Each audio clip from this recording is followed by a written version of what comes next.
What I'm about to say could also apply to friendships, but for simplicity's sake I'm going to focus on romantic relationships.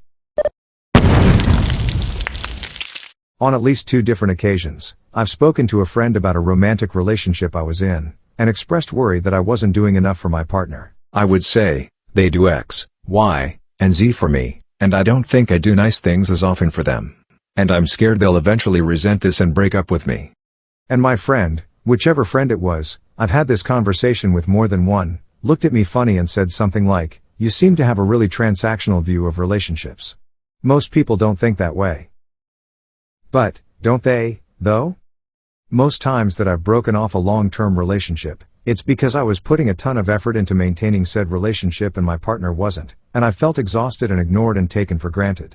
I mean, it's not like I was keeping a fastidious scorecard of who did what for whom, but over time, a clear imbalance emerged without me having to look for it. And when I repeatedly told my partner that my needs weren't being met, nothing changed at all, so I left. And I've heard this same breakup story from lots and lots of other people. The thought process of, I need to end this relationship because I'm giving so much and I'm not getting much back, seems very common to me. So can it possibly be true that most people don't think like I do?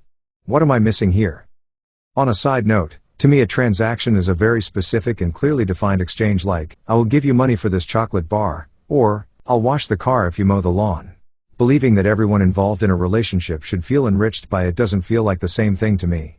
Although, looked at another way, this philosophy could also be expressed as, if we date, I'm going to try my best to let you know on an ongoing basis that I care about you, and I expect you to do the same for me. Deal? Which I suppose is a proposed transaction, albeit one with sort of vague parameters. What do you think? Are relationships transactional? If they are, is that a bad thing? Am I weird for worrying sometimes that I'm not doing enough for whoever I'm dating? I'd love it if you shared your thoughts in the comments.